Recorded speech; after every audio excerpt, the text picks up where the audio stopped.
I have a friend who is a pastor of a parish in the Midwest, and he had this priest come to give a retreat, a mission. And the first night of the mission, the priest chose as his text the one we just heard: love one another. As the Father loves me, so also you must love each other.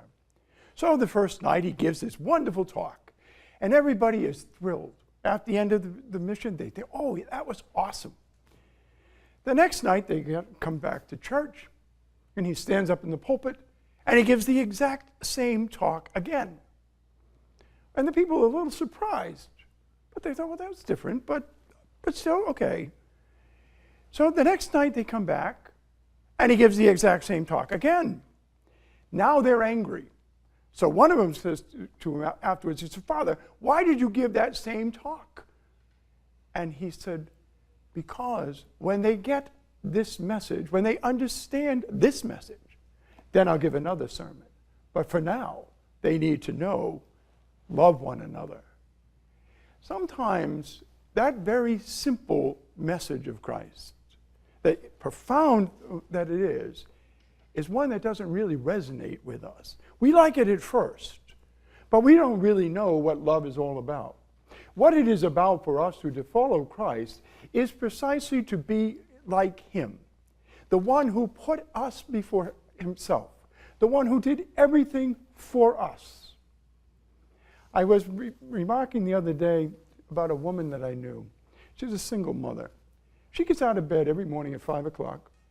She gets her kids out of bed. She prepares breakfast for them. She goes to her job after she drops them off at daycare and at school. She goes into the office. She sits behind her desk. She puts up with all sorts of stuff during the day. She comes back and picks her kids up.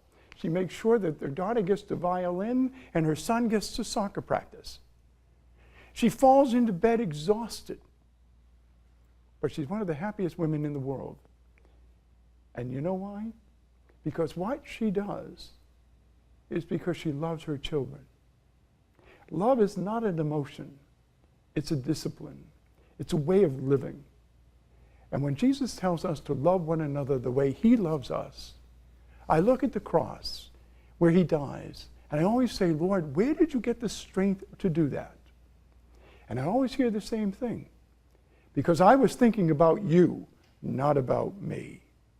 When you think of someone else, you can do for them things you would never do for yourself. The woman who has her kids, she's doing things for them because she loves them. She finds strength to do for them. So let me end with one of the greatest lines I've ever heard. It was after I heard a sermon about Jesus washing the feet of his disciples. And the priest said this: love never stood so tall as when you bend down to serve. If you love somebody, serve them. And at the end of the day, what they used to say about the early church, may they say about us, see how they love one another. In the name of the Father, and of the Son, and of the Holy Spirit. Amen.